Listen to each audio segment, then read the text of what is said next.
Dear friends, today we will talk about the Taiwan issue, because the outbreak of a war in the Taiwan Strait concerns the interests of every ordinary person. The Taiwan issue used to be the focus of a long-term strategic game between China and the United States. Now, with the significant growth of China's military power, its ability and success rate to resolve the Taiwan issue are also increasing. According to public information, the United States has lost every one of the 18 war games conducted by the U.S. Department of Defense that may lead to war between China and the United States over the Taiwan issue.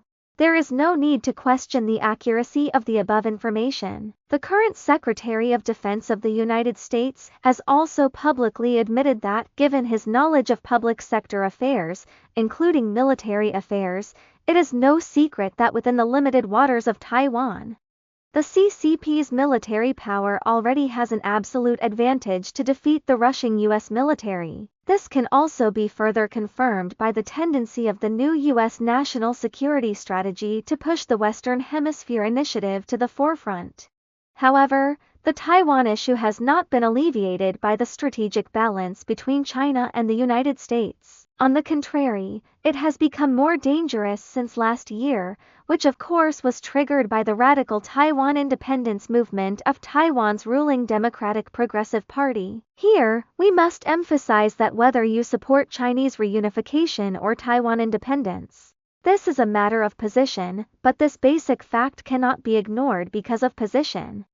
That is, Taiwan's ruling Democratic Progressive Party continues to promote Taiwan independence in action, which is a fact that no one can deny. In the DPP's view, Taiwan used to be an important part of the United States' containment of China, and abandoning Taiwan would amount to acknowledging the collapse of the US-led world order, at least in the Asia-Pacific region.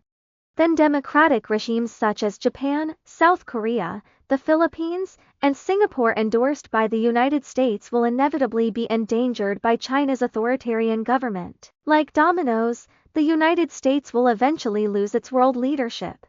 Therefore, to defend Taiwan is to defend the United States, and the United States will never give up on Taiwan. Therefore, although Taiwan can continue to pursue gradual Taiwan independence with confidence and boldness, the United States explicitly opposes it but secretly supports it, as long as the United States continues to adopt a vague strategy, coupled with the occasional public support and support of certain political figures, such as the sudden visit of former House Speaker Pelosi in 2022, including when current President Trump was asked during the election campaign how he would respond if Beijing invaded Taiwan. Trump replied that he would send planes to bomb Beijing, etc. Taiwan is convinced that China does not dare to invade Taiwan, and a series of actions, including military exercises, are nothing more than a political show to appease the economically trapped mainland people. This view of the Taiwanese rulers seems naive and ridiculous.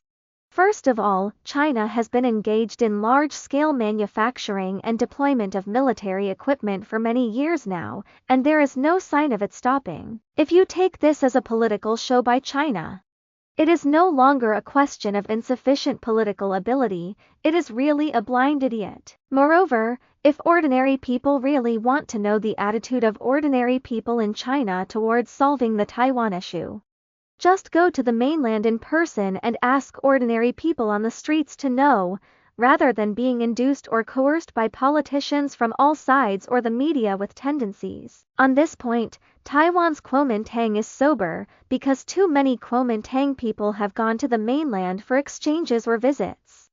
They have truly felt the current level of support among ordinary people in the mainland for a military solution to the Taiwan issue. Even the word fanaticism is not an exaggeration. Secondly, for the CCP, losing Taiwan means that the CCP regime loses its legitimacy. Territorial integrity and national sovereignty have become the top factors in the Communist Party's eyes as governing legitimacy over economic growth.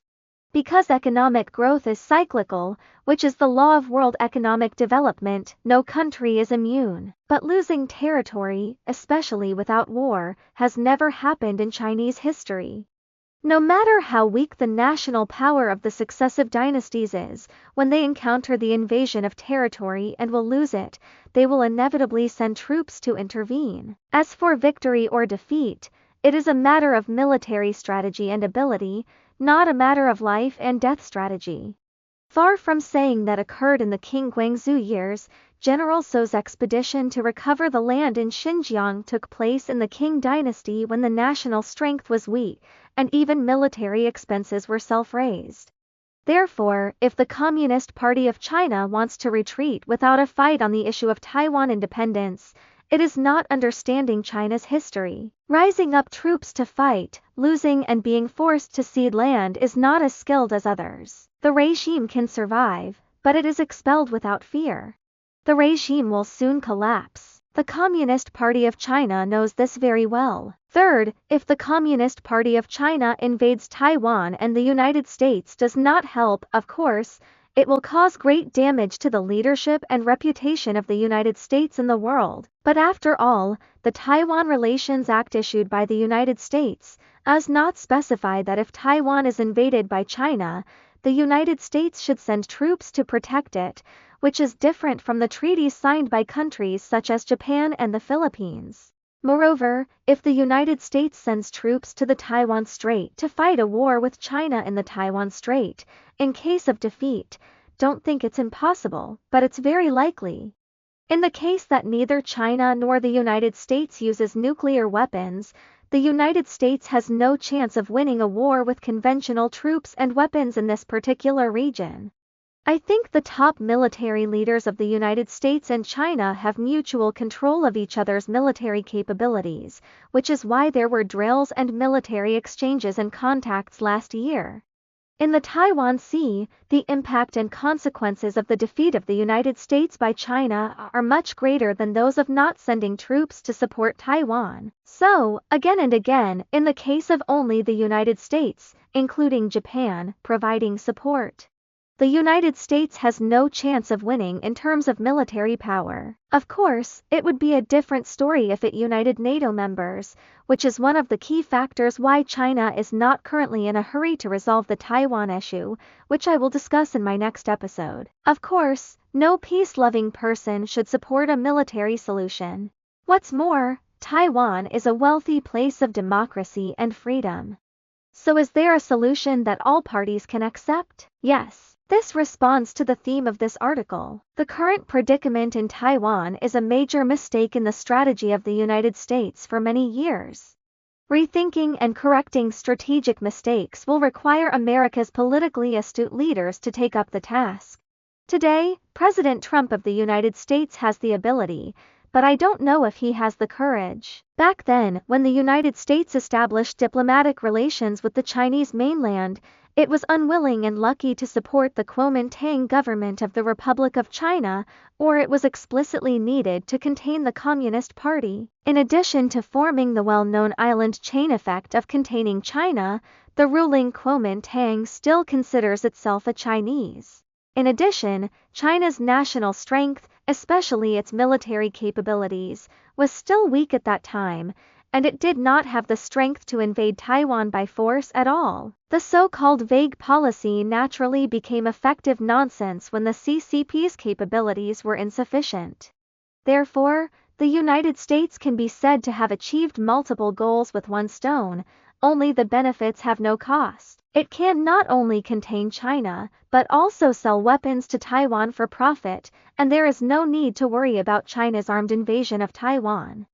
Nor is it worried about Taiwan pulling the United States into the water. The United States has benefited from this for decades, so that the hotbed has been too long to lose judgment. The short-sightedness and lack of strategic vision have turned the Taiwan issue into today's dilemma, with the United States holding it like a hot potato, no longer having the so-called strategic illusions and gains it once had.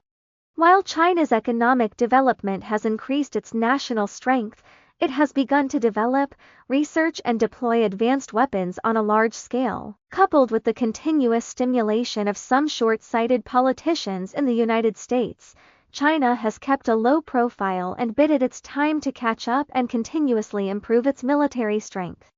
The goal is to solve the Taiwan issue and defeat the US military in the Pacific. After all, the unsatisfactory Kuomintang could not defeat the DPP, which was engaged in radical movement revolution and lost the ability to govern Taiwan. From its inception to its rise to power, the DPP's political goal has been Taiwan's independence and statehood, which has remained unchanged until today.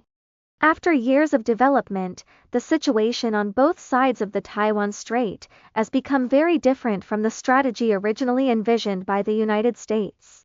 The two sides are at loggerheads, refusing to give in to each other, putting the United States in a dilemma, and the strategy is finally constrained. If this confrontation situation continues, the United States must choose a side, either continue to stand for the Taiwan Democratic Progressive Party and personally come off the stage to fight a war with China that determines its national destiny but is not fully confident of victory, or watch Taiwan being occupied by China and being heartbroken and unwilling to lose the dominance of the Asia-Pacific region. No matter which choice is made, it is the result of its original strategic mistakes. So is there a complete solution that can avoid war while protecting Taiwan's democratic freedoms? The answer is yes.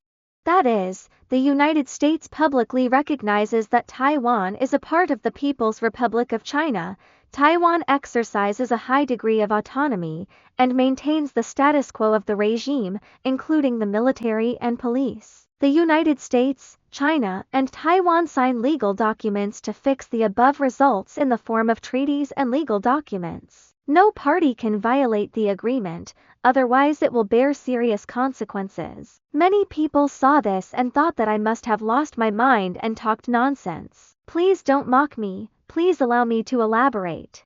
Furthermore, I believe that only such a solution can defuse the risk of war while preserving Taiwan's freedom and democracy without harming US interests.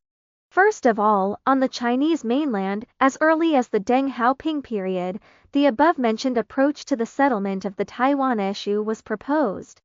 The following is the original text of the third volume of Deng Xiaoping's anthologies.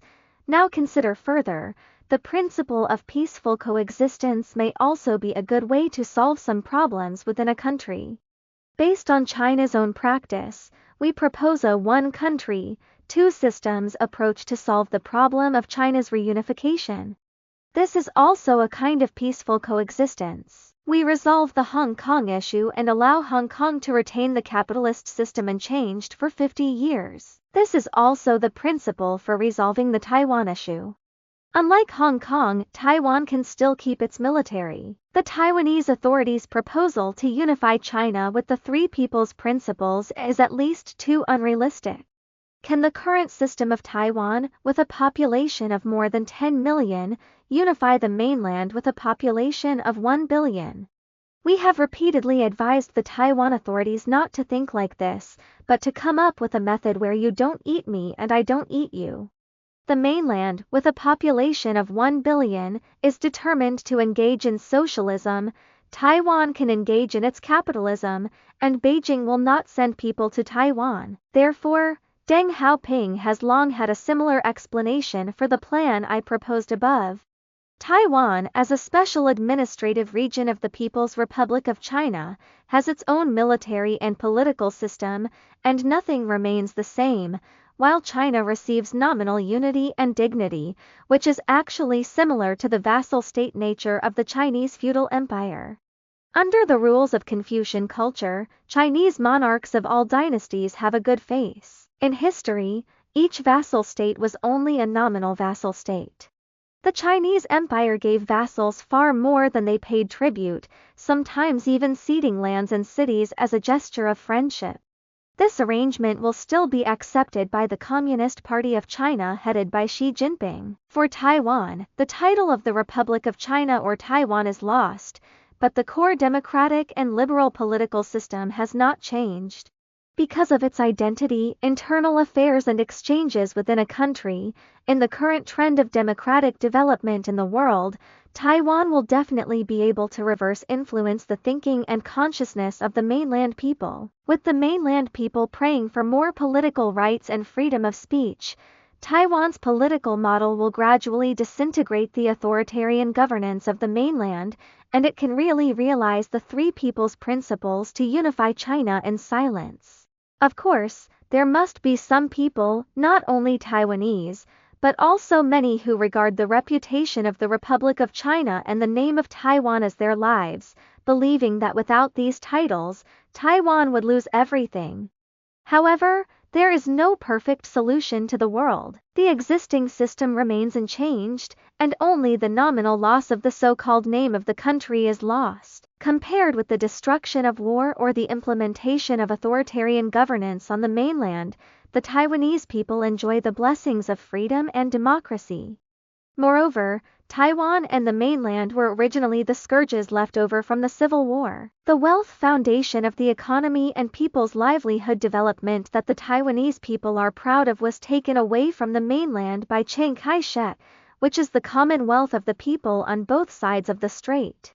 The objective reality that the two sides share the same ancestry and origin cannot be ignored. Moreover, the Taiwan issue itself is a Sino-US issue. If there was no support from the United States at the beginning, Taiwan is unable to resist the military and political authoritarianism of the mainland, nor can it develop today's democratic and free political system. Therefore, the initiative is not in Taiwan's hands, and the above approach is only detrimental to the self-interest of political parties. But it did not hurt the people of Taiwan in the slightest. For the United States, Taiwan can no longer be used as a pawn to contain the mainland.